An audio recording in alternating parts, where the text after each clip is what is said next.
I feel like I've introduced myself like a bunch of times over these last 2 days, but Meghan Gaylor, ER doc turned DPC doc. Josh, you want to go next and introduce yourself? Yeah. Short version is family doctor, Wichita, Kansas, and we're now in our 11th year of direct care practice, and we help a bunch of docs do this. So we've helped over 1,200 docs and 800 clinics. So there's not much we haven't seen, but happy to answer any questions and kind of go in any direction that people might have. Okay, Christina Dewey, do you want to go next? Sure. So I'm Christina Dewey. I actually met Mitch, probably online. I'm actually a pediatrician. I guess I could share with you. Hang on. There I am. Oh, not very good.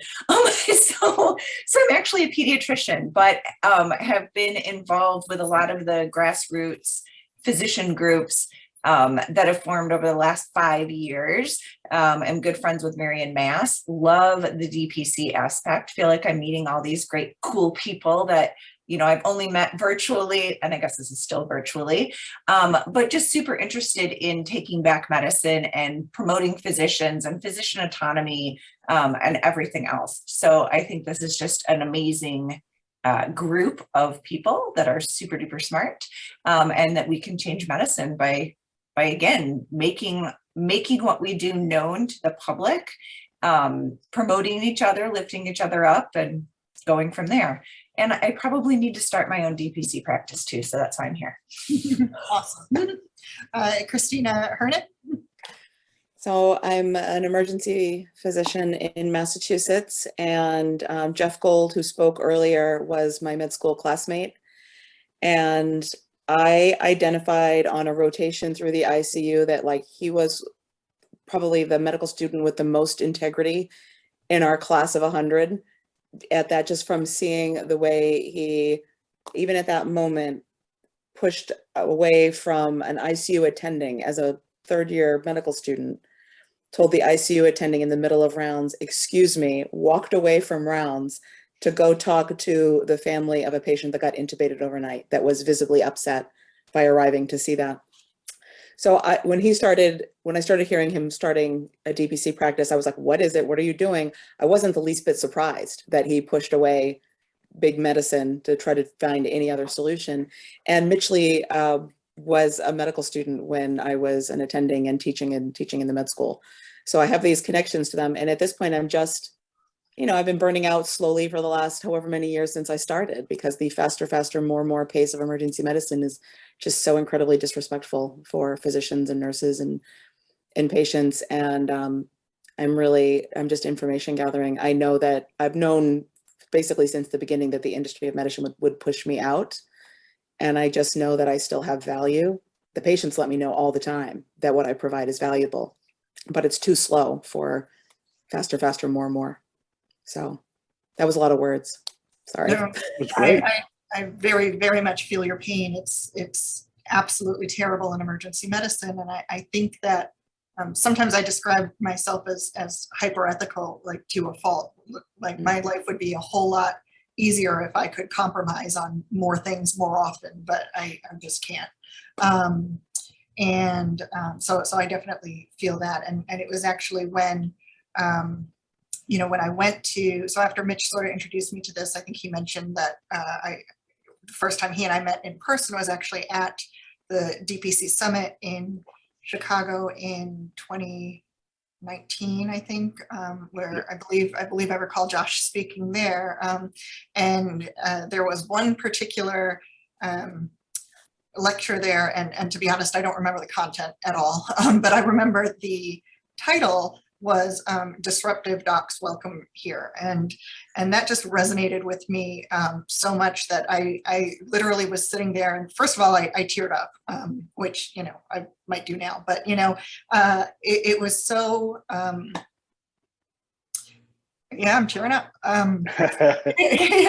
I felt like I had found my people, you know, like, oh, here are people that see things, you know, sometimes right is just right and wrong is just wrong.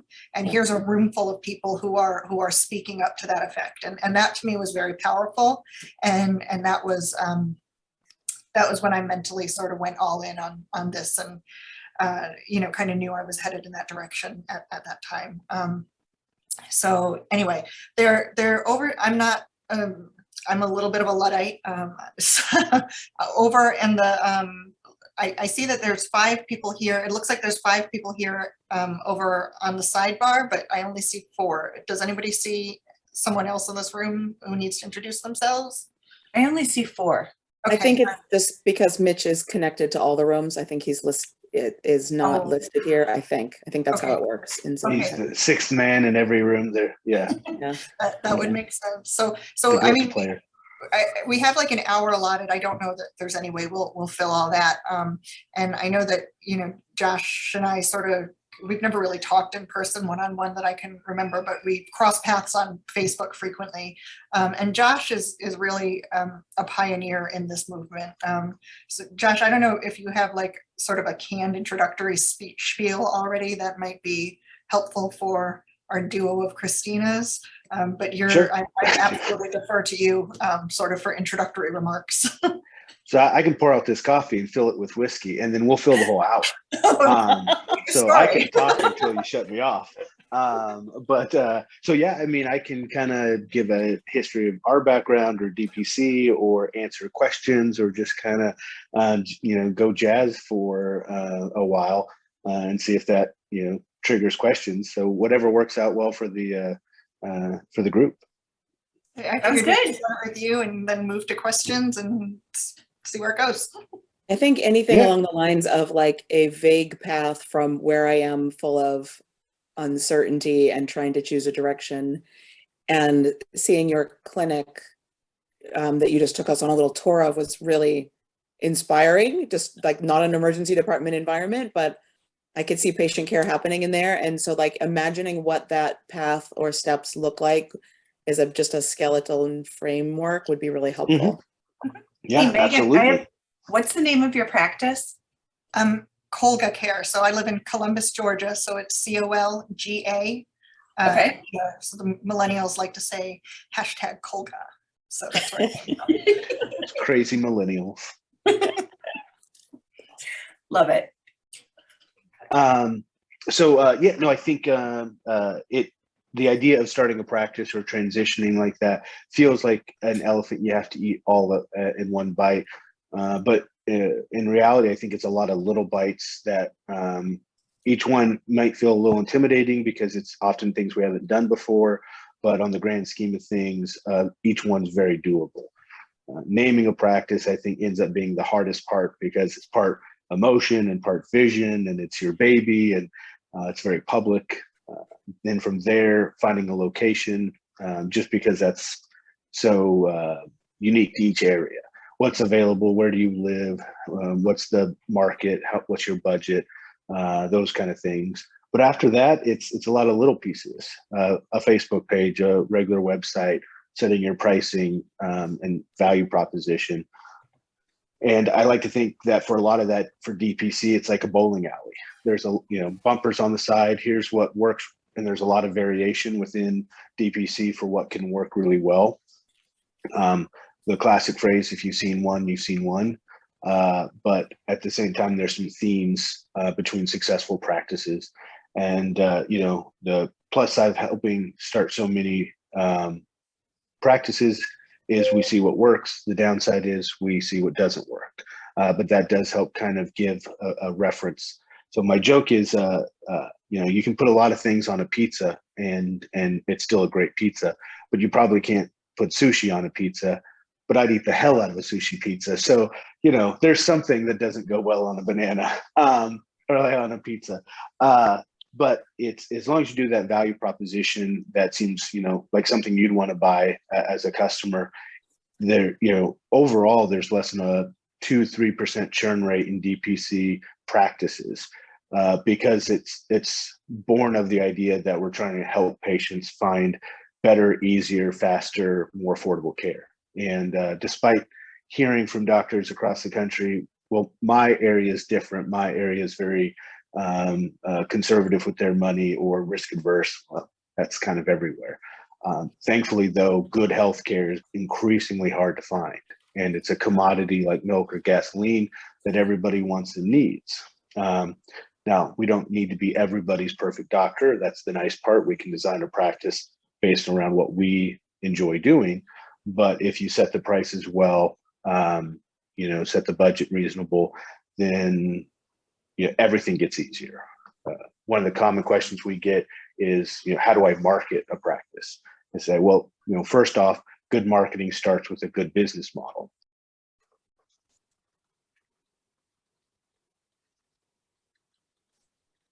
Jeff, you somehow got muted. Something happened with your feed. You need to unmute yourself again. Sorry about that. So one of the common things we get is, how do I market a new practice? And I often say, well, for starters, the best marketing strategy is a good business model. It's easy to sell something that's high value and low cost. It's very hard to sell something that's the opposite of that. When we come to, like Toyota has a thing for problem solving, the 5 whys. Why did you do it this way? And you keep asking until you get to a root problem. For marketing, I like to talk about the 5 ands of good marketing, where it's unlimited visits and no copays and free procedures and meds and labs. It doesn't have to be everything, but the more you do, the easier it is and the more rewarding it is for a patient to join. The faster patients join, the sooner you're profitable, everything gets easier. So just it's a recipe, and follow the recipe within reason and you have a very high chance of success. So lots of checklists, where to buy things, how to buy things, what order to do things, to break that down from such a big idea of starting a practice, transitioning, and make it feel more concrete, manageable, checklist type thing. Great, I know what I've done, what I haven't done, and how do I allot that time, or what those things might cost. And do you have that list available somewhere? Yep. So all of our materials are free online. So I can put them in a chat, or I can email stuff to people, whatever works better with the tech today. But at our website, atlas.md, there's a starter packet, there's a curriculum, there's a checklist, so that you can see all of our stuff on those things. We have a free lawyer to help with contracts, leases, sometimes non-competes, stuff like that. Just about anything. Rising tides raise all ships. So as long as we can help doctors start direct care practice, then the movement benefits. We learned very early on that when doctors start without a lot of help, they make easier, predictable mistakes. But then if they fail, you as a profession, we're painfully evidence-based. All right, see one, do one, teach one. So if I see one fail, I'm not going to do one. And we saw that with a resident up in Twin Cities, and it just seemed like we got no interest in direct care out of there for years, because they'd seen somebody try and fail and see it can't work. And there was already enough skepticism around the idea. We started in 2011 when it was still concierge medicine. And, it wasn't probably till 2012, 2013, when direct care even started, and years before people disconnected the two. So most people just thought, this is concierge medicine, it's for the rich, it'll never work for my practice. And I think doctors had more baggage there than most. So we said, let's solve all those things. Let's get as much good information out there as we can, so that everyone starts off with the best foot forward, learning from what does work and what doesn't work. So I think it's funny that you mentioned that, because I'm in the Twin Cities. Okay. So because that's been, and we actually have a group of 3 physicians, I think they're internal medicine physicians, that are starting their own DPC practice and opening soon. And it happened because of COVID, where their big company, like their hospital system, laid them off. Right. So they were terminated, like they no longer had a job. So they're now starting. And I actually know of, so it's them. And then we have another Meghan, like, not her name, Haggerty. Is it Meghan or Michelle? Haggerty is starting her own DPC too, her 4th trimester care. yeah. So there's more and more coming up in the Twin Cities. And every single person I talk to about my current situation says, well, when are you starting your own DPC? And so, and it's been percolating, you know, since, I don't know, you meet more and more people on social media and all the different grassroots groups and everything else. So the idea has been percolating. And it's, again, it's taking that plunge, it's having that checklist, it's going through, because I'm a pediatrician too, right? Like there aren't a lot, but there are some pediatric DPCs that do great. Yep. So it's kind of, I guess, taking the plunge and knowing that next step. And then like, because you actually mentioned Atlas MD, but I was going to say, yeah, aren't you Atlas MD too? And because you use your EMR and then you have your billing all tied into that, correct? Right. Like, didn't you create one? Yeah. Within the first 6 months, we had 9 different software platforms running parallel to each other. And in part because, you know, we were kind of, we jumped off the cliff and we're just going to build the parachute on the way down. So we had Practice Fusion and faxing software and pharmacy software and scheduling and text and lab and billing and all these different pieces. Because at the time there really, I mean, this was still a model no one had heard of outside of like concierge, MDVIP. There probably weren't 5 practices doing a subscription in what I would call an affordable model in the country. So there just was no software to service that. And so within that 6-month mark, we started building our own. And then actually Jeff, who I think is in the room, came by before we had even launched the software down from Boston. And just, you know, doctors saying the same thing, like, this is ridiculous, I'm burning out, or this is bad patient care. I think Jeff said he had an example from the week before where a CBC and a lipid panel were $700 at the hospital that we get for $3 and $4. Like, it's this insane 99% improvement that even blows doctors away. So if we can just, if it was hard back then, and doctors, like you said, the ones starting now still worry, like, how will I tell people? And, you know, we're 10 years into this and people are picking it up. It's easier and faster. There's more resources now than ever to start a practice fast, effectively, affordably. So it's, you know, things like this make this an exciting movement. And then can we use the Atlas MD software, or do you have different ones that you do? And don't we pay for it? I forget. Yeah, all the consulting is free regardless of what software you use, because first and foremost, the mission is help direct care. But yes, everyone's welcome to use the software. Happy to answer questions about it, but at the same time, happy to stay focused on DPC as a broad, you know, Q&A first. I'm going to jump in and just say that Josh is being modest. His product and his company is by far the highest value that I've found in starting this process. Atlas is a great EMR. It's simple, it's straightforward, it's customizable. I basically designed my practice around the way Josh designed the EMR because that was easiest.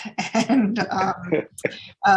his team is just responsive and knowledgeable. You know, I would say that the $300 a month I spend on Atlas is probably the money best spent in my practice. And they even, and Josh, if you're not still doing this, let me know. But I mean, they basically gave me an Atlas account free of charge and didn't start charging me until the day I started charging patients. So I got to be very familiar with the platform before I even opened, which was generous and wonderful. And yeah, so anyway, he's being modest. You want to get on kind of like, you want to be on Team Josh. I'm gonna jump in and just make the observation that Josh is also an evil business genius, because the best marketing is when Dr. Gaylor markets it for you, right? I mean, that's part of it, but it's also clean marketing, right? Because it's really just about having a good product. But I mean, we can take that in mind with our own DPC, right? Because sometimes you just expounding your DPC is not as good as a couple of your patients saying how great you are, because nobody can, you won't want to be self-promoting that. It's kind of see-through sometimes, if I'm not mistaken. Josh reads a lot of books, and so I'm sure he found some of that strategy? Absolutely. One in particular, and I know Jeff won't believe me when I say this. I'm more of an introvert than you might think, and there's the Introvert's Guide to Selling. But in part, it's or another one, Marketing a Love Story, and I love that book. Make me care, and I think that's the thing that we can learn, and we try to model is, you know, you do want that sort of impression where people want to talk about you. You know, that's the best, cheapest, most sincere type of marketing you can ever get from your patients. So if you just wow them, like we try to wow doctors, then they'll tell everyone else. It's like, this is almost, you know, again, all great things. Thank you, Megan. Your check is in the mail.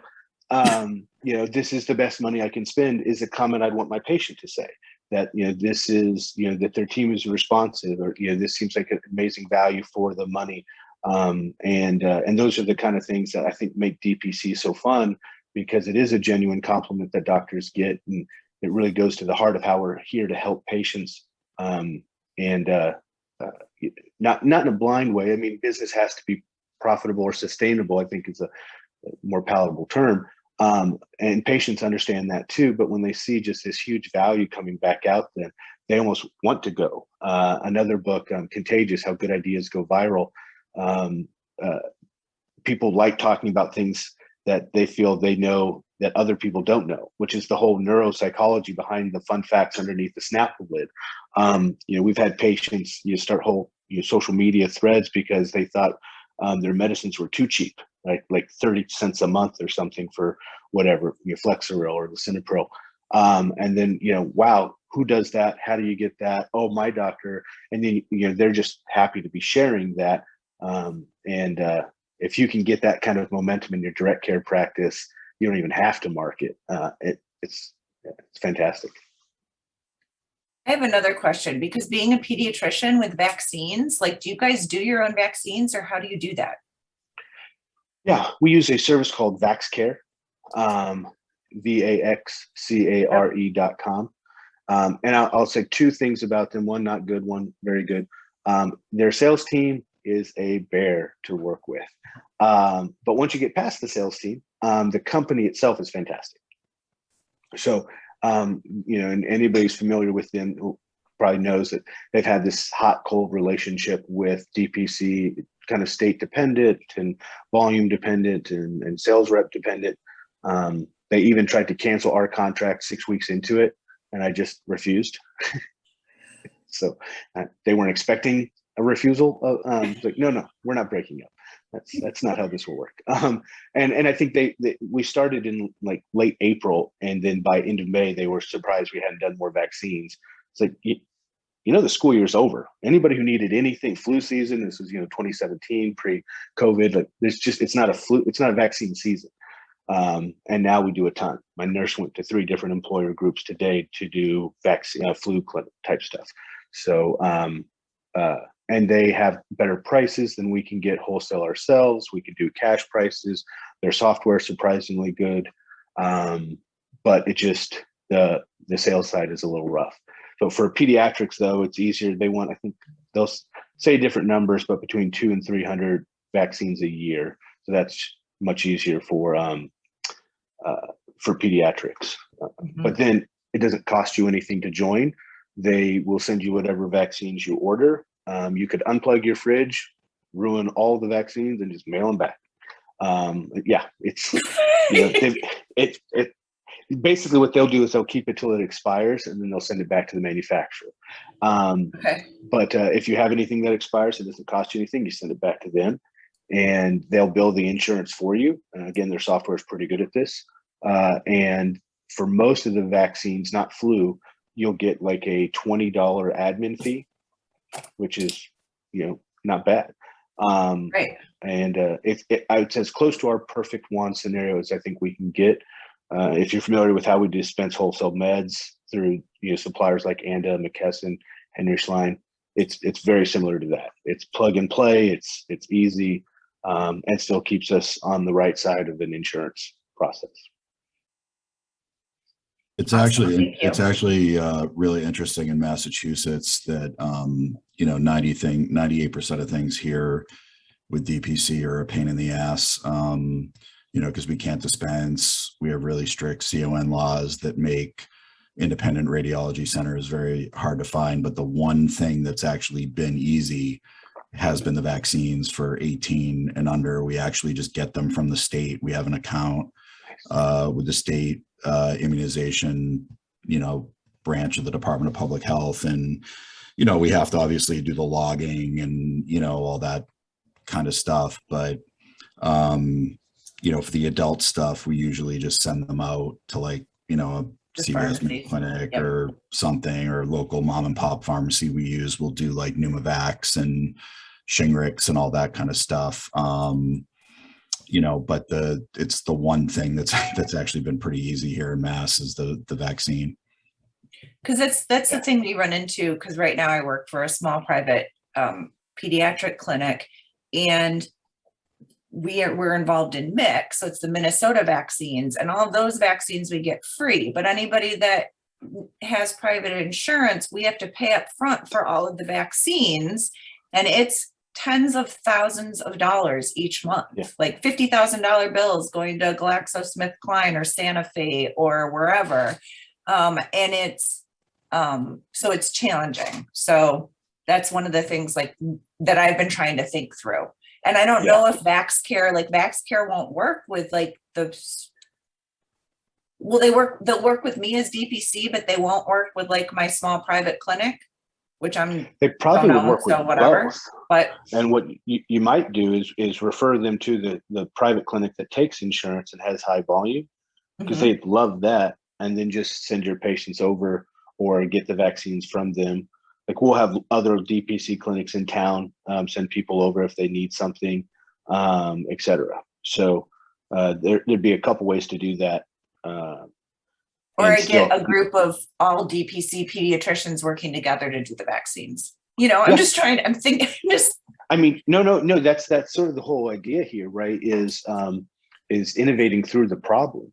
And I think doctors are fantastic at this. So my joke is, you know, at least at the surgical bedside, we're long, proud innovators. We've got, you know, every type of retractor known to man. And then when that doesn't work, we have malleable retractors. When those don't work, we have med students.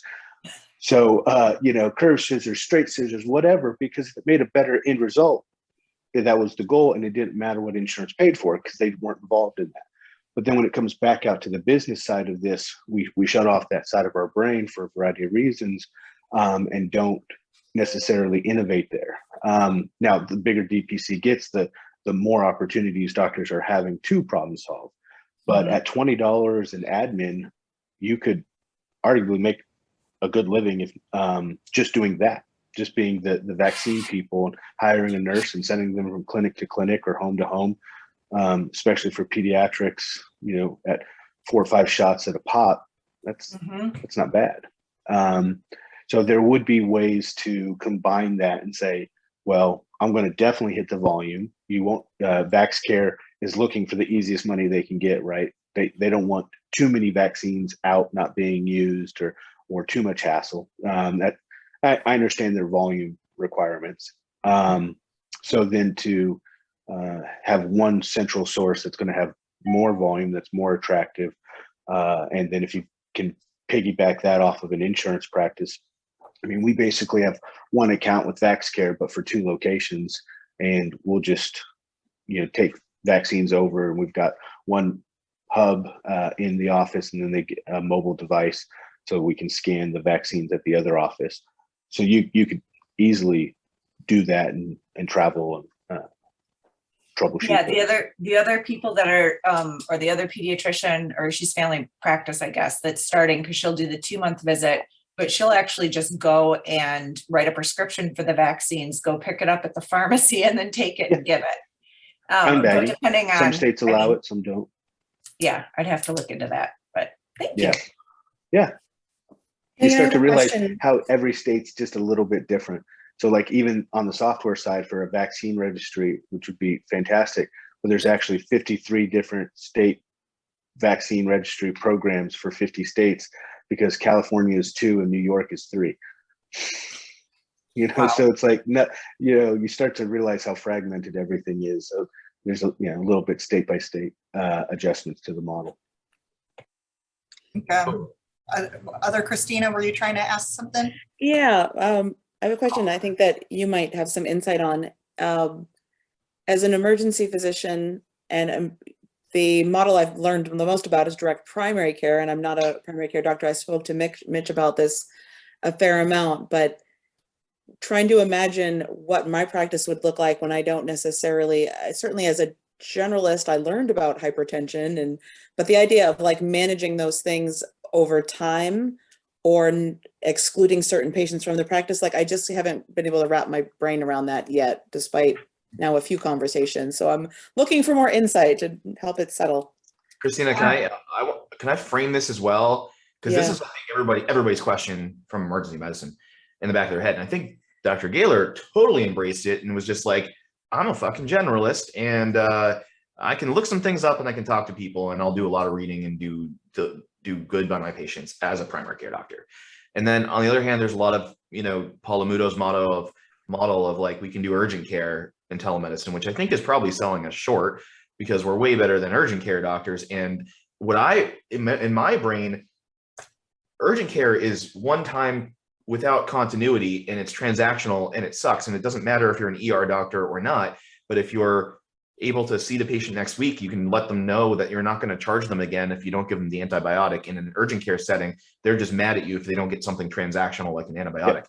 But for both of you to answer this, and Dr. Josh has a feature on Atlas to be an emergency physician specialist. And so I don't know what exact model, there might be more than one for ER doctors to go direct. There might be embrace primary care altogether and be a primary care doctor, or urgent care with continuity. I'm not sure, but I don't want to hijack your question. I just wanted to frame that because I think that's what's going to be on everyone's mind.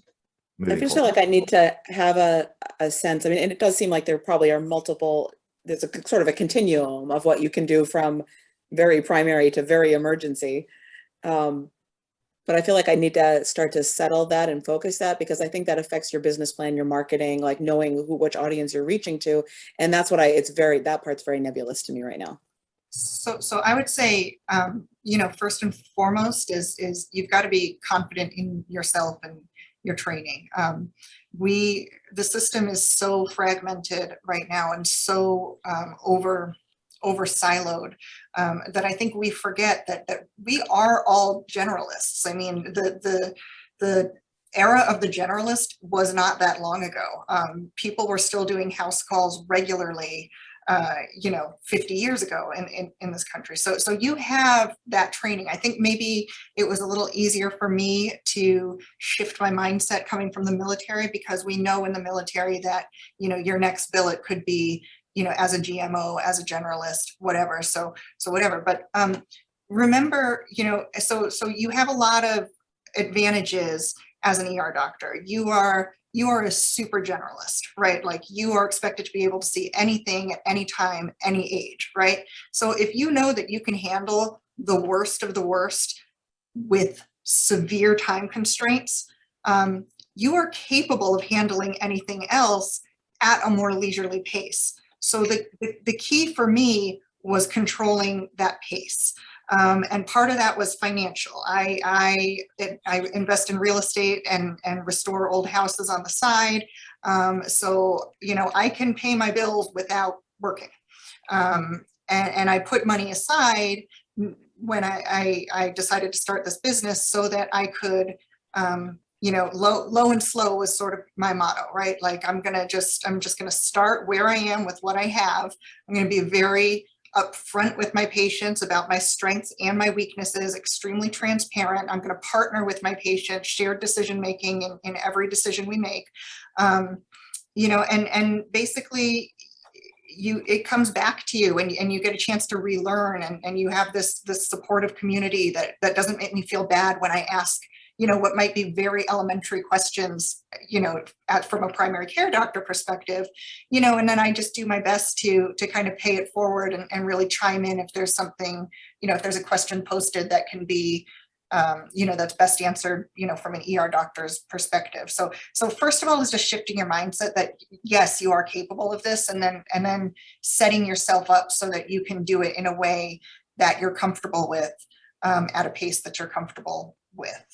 But this mindset that, I am just an ER doctor, or I'm just a surgeon, or I'm just a pediatrician, or I'm just a, you know what I mean? Like that's all got to go away, right? Like you could argue that emergency medicine is a primary care specialty, right? Like we are the primary care for everybody who falls through the cracks in the system. True. I would echo all of that. Yeah. Almost the inverse. You got a lot of primary care docs out there running ERs, especially in the rural parts of the state. If they can go that direction, I don't think there's much difficulty in going back, because of that time constraint issue. Yeah, I mean, I don't know how they do it. I would be terrified as, a non-EM trained physician in the ER. I think I would crumble under that stress without my training. So yeah, an FM doc, can do a great job in the ER, with appropriate training and experience and humility, and knowing when to, when the actual specialty knowledge of EM is necessary, and they can phone a friend and really exactly, we're doing just the inverse, but we have the luxury of time in our discomfort zone. And I think a big part of just these conversations is doctors hearing like what spiels work well for other doctors. A long story short, I had a patient, a VIP, join and ask if I was a good doctor. And I said, no. And he laughed. And I was like, all right, what gives? I said, well, I don't have to be, because I have the luxury of time. And he had just given a scenario where his wife had temporal arteritis and was starting to go blind, and or whatever, vision changes. And it's like December 23rd. And so he had to play the angry rich guy, husband, my wife's going blind card, to get their doctor to call them back. And their doctor, I adore. One of my attendings, fantastic, not a bad thing to say about them, other than they're too busy in an insurance model to take even just an obvious symptom, give the $1 worth of steroids and maybe get a $3 set rate. But no, they did $1 million workup because one, they could, and two, to sort of restore the trust they lost. And so he said, would we have seen that 10 days out? I said, of course not. But you have me every day. And we have access to meds and labs. And the best doctor you can't use is of no value. But also, if a patient has high blood pressure, and you want to think about it for a bit, and like, oh, hey, I'm going to think about it. I'll email you back in a couple of days. I'm going to just double check up to date and some prices and see what might work. But they love it. They feel like they're getting more time and attention. You see it as like, I don't have the immediate answer, but they see it as a huge benefit. And the fact that, you only have to do that a handful of times before you learn that one. So the majority of that 80-20 is learnable and easy and not rushed. The cards are stacked in our favor, if in that position, your favor, going from EM to FM. And just pretend that you know what you're doing. I mean, and always start with metformin. I can do that. 11 years in, still working. No, I mean, I think to echo, what Josh is saying, I mean, it's kind of like, when in academia, how they have, especially in this area, have always like said, oh, don't go into primary care, it's specialty care, blah, blah, blah, that, and I think obviously our job, whether you're a pediatrician or a family medicine or internist or ER doc, is the breadth of knowledge that you have to have is just insane, and there is no way to know everything. And, I still don't understand the menstrual period. So most of my female patients I send off to gynecology, I never will. We all have different, skill sets. I do a lot of CME with like musculoskeletal stuff. And, I wish I had x-ray on site, but I do like, a lot of joint ultrasound, ultrasound and injections. And, there's so much value that you can add, and also do the things you like to do. We're not putting chest tubes and doing, all that kind of stuff in our office, and you wouldn't be either. But I think, we kind of forget how adaptable, we are at learning. I mean, you think back to like third year medical school, it's like you go 1 week you're on psych and the next week you're on OBGYN, and you adapt and you learn, and, it takes time, and there's certain things I feel more confident in, but I use Rubicon for online consults. And like Josh said, I have no fear in bringing in my laptop to a room and going on Up to Date and looking with a patient right in front of me as to what, the current evidence is, and, look things up. And I think they really, appreciate the fact that you're okay saying that I don't know. Yeah. But I'm going to find it for you. There you go. Before you came on, Jeff, I told a complimentary story about you from Me? our ICU rotation at That's St. pretty rare. That's what we said. A complimentary story on me? God, I did. Very memorable. Yes. what the hell did I do? You walked away from rounds in the ICU and the attending's jaw dropped, but you prioritized the patient's family over the attending's ego. Oh, I remember that. I think it's, oh, go ahead. Was that Chad? Who was talking? Wasn't me. I was going to piggyback on Jeff. Josh. Yeah, go ahead. I have a comment afterwards. Go for it. The ER side, I think, is almost playing in your favor. There's a certain bravado that comes with being an ER doc. And so they think you can handle more, and you can. I mean, but they don't disconnect emergency medicine from primary care. They just don't. They assume it's all one big thing, but you're the one who can do a chest tube and blood and guts. So when we were moonlighting in the ER early on, it was a selling point. You're good enough to take care of sick people. It's reassuring that you'll be able to take care of me when I'm sick. Or if you worked in the hospital, same thing. Like you can do a more complex type of care. So they don't know that you may not feel as comfortable with primary care, but at the same time, they're like, yeah, but if I'm sick or if I'm broken, they know. So you can play that to your favor in a lot of ways. I have a patient who's in the hospital right now who is so mad that I'm not his doctor in the hospital. He's texting me every 15 minutes wanting me to okay everything that they're trying to do to him in the hospital. It's annoying and adorable and flattering. And honestly, I love how Meghan has really embraced this. And there are a couple other ER docs that have been doing DPC for a while, and I don't know them well enough to even say if I like how they're doing it. There's Code One Concierge. Peter Cascio has been doing it for a long time. He calls himself concierge, so he might be aiming for a slightly different vibe. But in having backed out of Medicare, the stories that you already have, like doing infusions in your clinic and then having a woman come in with a stroke and you have hospitalized patients, you got sick patients. And I don't want to see you completely burn yourself out, but it shows that you can do this. And I'm not burning out at all. I'm loving medicine again for the first time in a very long time. Well, and I say, I guess I'm wondering, can you handle a patient panel of 600 or whatever you want to? 300 is probably all you need to be able to practice. But to address a little bit of what Christina Hernan, I think, was saying, or just my thought process going through this with this to accept that I could do this, because we all have that sort of Stockholm syndrome, is I think for one, I was like, I think we did some damage with, AEM. I love AEM, but they definitely were like, only should be board certified ER doctors, and thus started the whole era of family medicine being shat on and from emergency medicine. Now, I think it's freaking obvious that if you're trained in emergency medicine, you're going to be better at emergency medicine. And if you're trained in family medicine, you're going to be better at family medicine, especially initially without additional training. Like, we don't have to really state the obvious, but you can have people who train much more and are very dedicated to it. And also, when you say, let me take a couple days to look up your hypertension thing, that's way better than saying, let me take a couple days to figure out how to intubate you, right? Like, so, there's just an inherent benefit to one's alive and one's not. Right.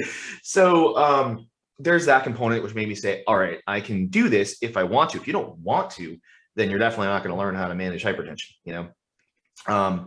The other component there is just to get myself feel good about it. I'm all about transparency. We're all about transparency and training. My business cards here say an ER doctor on it. You can't read it all the way up there, but it says an ER doctor without the ER bill, affordable subscription-based general practice with an emphasis on wellness and prevention. That's what it is. I'm not trying to say I'm a family doctor, you know, like you're getting what you're getting. And I talk about being board certified emergency physician. At first in my patient contract, I basically said, this is it's like subscription urgent care.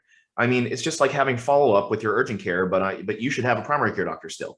In my practice, I still say you are welcome to have a family doctor or internist if you'd like to, like an insurance-based internist or something that you'll see once a year and then not be able to get an appointment with. I'm like, go for it. You know, like you are welcome to have it, and I'll work with them, you know, genuinely.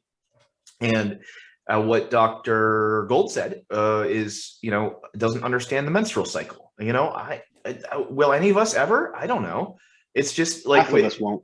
Yeah, I've looked at the lutein and all that, you know. So the point is, on that note, we can understand it to the degree that we need to, but you can take some of those parts out. I have a family doctor in the area who started DPC. She's family medicine, but most of her career was high risk OB. And so I actually have an agreement with her, you know, a very vague agreement, but basically, especially because I'm a solo male physician, I can figure out how to do a pap smear. We've all done plenty of pelvics, so it's not that much of a stretch to do a pap smear, but it's just me in the office. I have a virtual nurse, but for some reason, it just didn't seem right to have a chaperone that's a webcam with my virtual nurse. Somehow that just didn't seem to fit right. So right now, I just tell my patients, I'll figure it out. I'll find a chaperone if you're not going to be able to get your pap smear. But I'll go through a list, and you know, there's plenty of guidelines for how often somebody should get their pap smear. It's easy to color in the lines there. And then I think it's $100. I just have them go to the other DPC who's a family doctor who did high risk OB, and she does a well woman visit for me, which would include a breast exam, family practice or family planning counseling, and a pap smear that's going to be completely appropriate for them. So you can take, I think we have a fiduciary responsibility to our patients. Like if you are their only primary care doctor, then you do need to get them like their preventive care, but you don't have to do all of it. You can kind of be a steward to get them there, and then take on what you're comfortable with. That's more my 2 cents on it. I just wanted to add too, I think somebody made a comment about, you know, getting back into like hospital medicine, and, you know, obviously I think it's the law, right, that doctors not allowed to own hospitals. I think that's the law. One of the questions I wanted to throw out there, and I don't know where the hell we get the money to do this, but is anyone familiar with Zoom Plus out in the Pacific Northwest? It was actually, I did my residency in Scottsdale, and my chief resident, I think, is still involved with them. And basically, I think we could do it better.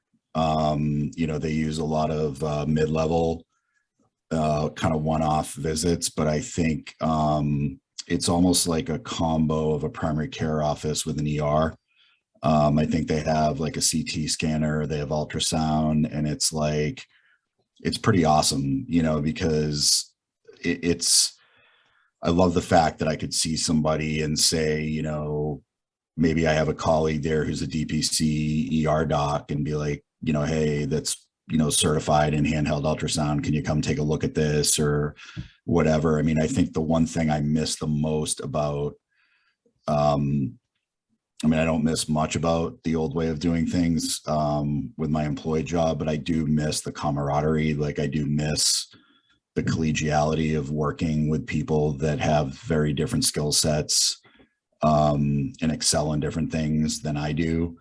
And, you know, I think their model is really great in the sense that it is more collaborative. I think we could do it better. There's a lot of things I would do differently about it. But it's almost like, that's kind of like the vision that I have, you know, in my head of the way that this system needs to be rebuilt is we're so fragmented. And, you know, to kind of go back to Megan's comment about her patient, you know, harassing her from the hospital. I played nice for a change and stayed credentialed at my local hospital. So I have to be board certified. I have to do all the bullshit, you know, that goes into it.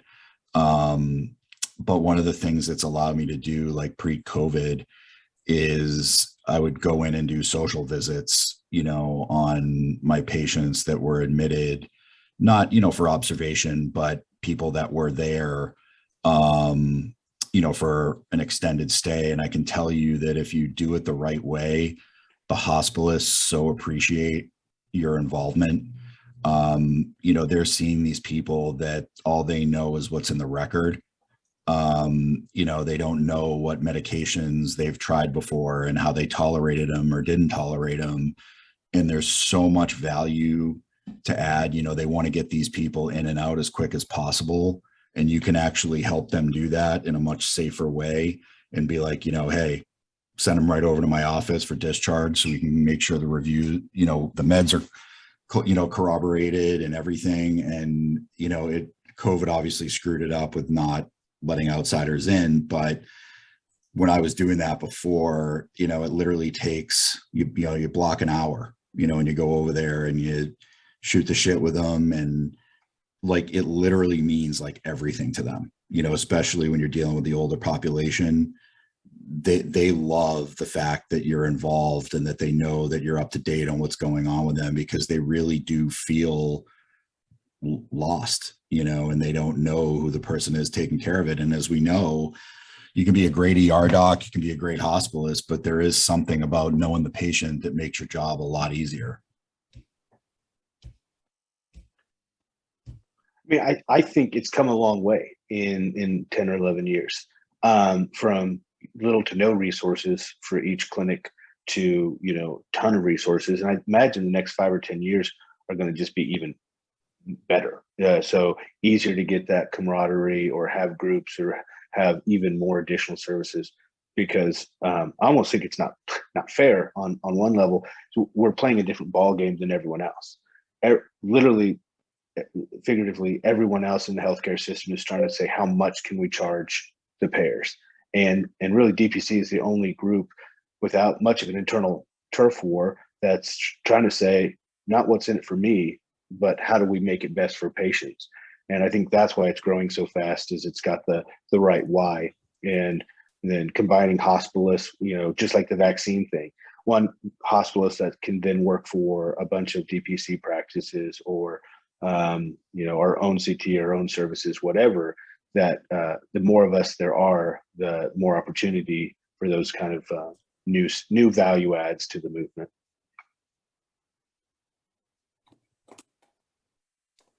The other thing I'll say too is I've kind of been in and out, like seeing patients today, and I missed Dr.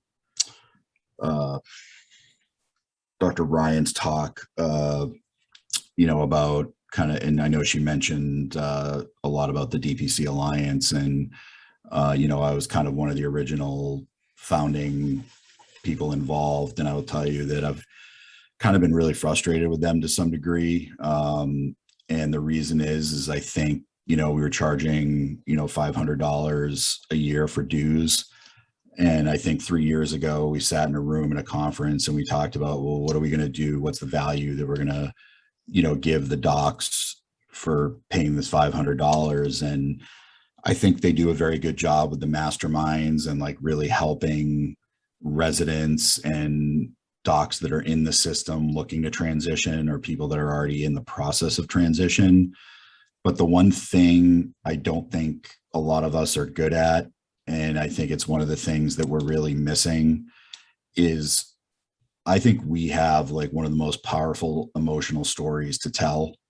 There, in my opinion, there are no other, and correct me if I'm wrong, I don't think there's any other organization of docs, and, you know, I include the ER docs and pediatricians also doing this, that are really risking professional security, financial security, family security to make a system that's better for the doctors and the patients. And the third parties have ravaged that relationship where, you know, we're seen as the bad guy because, you know, in the ER you get, you know, 2 minutes by the bedside, if that, and same thing in the office. And, you know, I said, why don't we take half that $500 and why don't we, you know, start looking in Cambridge or Austin, Texas, or the Bay Area for, you know, a startup kind of PR firm that has a social mission to work out a deal with us so that we can start at, because the biggest problem is people don't know we're there. And the worst part is a lot of the people that don't know we're there are the people who need us and want us the most. And whether it's an employer group or people in the middle class that are not going to the doctor because they're on a $3,000 deductible and they don't know what the hell things are going to cost. And then they end up in the ER when it's too late. I just think we need a better unification to strategize on how do we get this message. To me, it's a type of story that I think should be on every episode of 60 Minutes on Sunday night. I mean, really, like there's no one else doing this. You know, it's I mean, I would agree with a lot of that. But just put in context, I mean, it did take Starbucks 16 years to get 17 stores. And, that is true, but we're better. We are better than Starbucks, and we have a better why. But we also have more against us. True. You know, they were just fighting against nothing, really. You know, the idea of coffee or not, et cetera. But we're fighting against a system designed to not make this easy, with doctors who are, you know, heavily trained in medicine and almost afraid of business.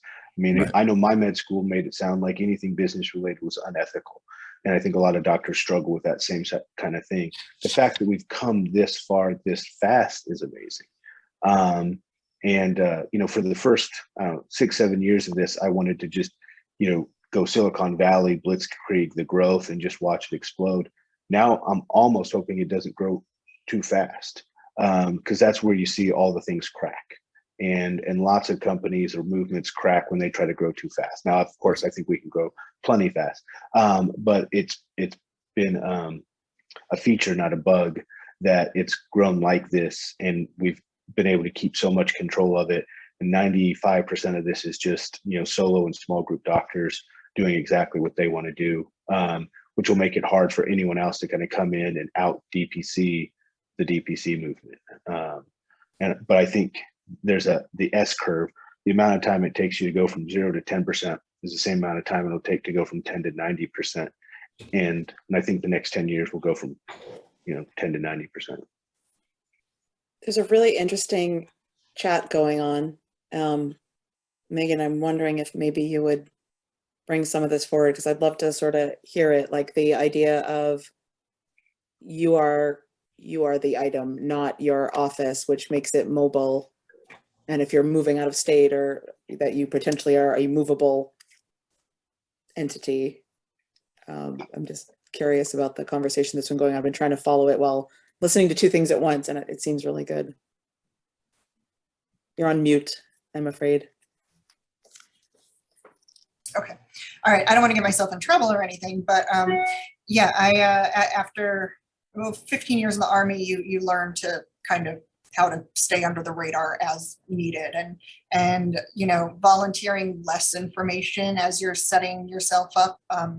There are definitely strategic advantages to that. So I mean, we've talked about I'm never going to do anything dishonest. I'm never going to lie, you know, but, you know, if they don't ask me for specific information, I'm also not necessarily going to volunteer it, because sometimes then that just makes your life a living hell. So when I first started my business and got my business license, I didn't have a location. So I used my home address just as, you know, an administrative office. And then later, when I actually found a physical location, I decided to just leave things the way they were. Because it would have been a pain in the butt to change, but also because, you know, for me, the name of the game is low overhead, right? And finding a space that's all like decked out as a medical clinic is expensive. So, you know, I instead found this little space that I showed you. It was a mess. I told you on the side, I renovate old buildings. So I made basically a drug deal with the landlord and moved in for free to fix it up for 9 months. You know, and it's not ADA accessible. There's no ramps. There wasn't even a railing until I just put one in and surprised the landlord. Basically, I said to myself, okay, if I make this a clinic, then I'm sure there's like a whole set of clinic rules that I'm going to have to follow. And I don't want to do that. So we're just going to be I try to think of myself like a lawyer, right? Like, how do other professionals market themselves? I'm the product, my brain is the product. I'm still an emergency physician, even though I don't have an emergency room. And I don't advertise that I'm an emergency room. I have a sign on the door that says I'm not a walk-in clinic, and everything I do is by appointment only. And so far, I'm just a one-woman show, and I'm content to try to keep it that way for as long as possible. Because again, once you start hiring people, there's rules that you have to follow. So by having my home address as my registered business address, you know, I'm able to accept shipments of medical supplies and medications there. And like I said, it's a 10-minute walk. It's literally a 45-second drive from my house to the office, which is great because, you know, it's no big deal to drop off supplies. It's no big deal to take laundry home to do it at my house. You know, it's no big deal to run to the clinic on a Saturday to see a patient real quick and, you know, put a little bit of cash in my pocket. You know, so anyway, that's sort of my jam. I just don't volunteer excess information, and I figured if anybody tries to give me a hard time and you know, call me a clinic when I'm not, I'll just reiterate that, you know, like other professionals, I'm the product, not my office that just happens to have some exam rooms and a lab. And for me, you know, starting up and only having 40 patients, you know, $1,500 a month in rent versus what I pay is $500 a month in rent for 1,100 square feet. Like that's a big difference. You know, I was cash flowing very early on because I kept my overhead as low as humanly possible and volunteered as little information as possible. Does that answer your question? Okay. That was really helpful.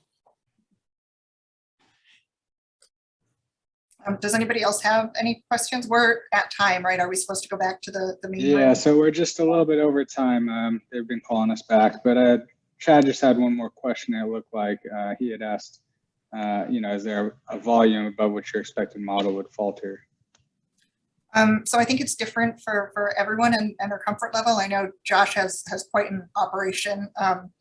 You know, for me, solo, I did the math and remember, you know, I've kept my, generally speaking, I've kept my lifestyle very, I live small, right? Like I have a teeny tiny house with like 2 bedrooms and I just, you know, my mom was a teacher, my father was a plumber. I don't spend a lot of money. I just kind of keep my overhead low in life. So I lost my train of thought. What was I saying? What was the question again? Patient It's volume. about patient volume. Oh, okay. So and I was an Army doctor, right? So my sort of break even to maintain the quality of life and the income that I had as an Army doctor is going to be roughly 120 patients, and I'm at 40 now. So I'm still, you know, dipping into savings a little bit every month, but hopefully next month I won't have to dip into savings anymore. And again, I pared down on you know, everything I could, you know, in my life. I don't have a television. I don't have cable. I have a subscription to Audible and the New York Times crossword, and that's basically it. I have chickens, and I've been living on chicken eggs since I started this business, which is fine because I like chicken eggs. But like, you know, it'll be nice to be able to go back to, you know, ordering takeout and you know, doing my Blue Apron and that sort of stuff. But you know, paring down to do this is so worth it because I was so broken. And when you're that broken, you know, none of that other stuff, you can't enjoy that other stuff anyway. Awesome, thanks. And I put a Thank you growth so much. algorithm in the chat there to play with Microsoft Excel. You can change the yellow highlighted numbers to kind of get an idea of how you might grow. I think it's always a math problem. And defining success for everybody, beautifully defined by Dr. Meghan. And so you build the model around what you want, and you know, full-time, part-time, partners, no partners, you know, large space, no space, et cetera, because all that can make a difference on what you can charge. And the minimum viable price, the lower you charge, the faster you grow, type thing. So at least there's plenty of help to go into this eyes wide open, but lots of flexibility on how to do it for each, how each person defines success. All right, great. Thanks so much for hosting, you guys. And I think we should head back into the main chat where Mitch is giving a speech. So. I put my number in the chat if you guys have any questions or want to follow up with more questions, please feel free. Okay, All right. thanks for coming, everybody. Thank you so much. Thanks, Thanks, guys. Josh.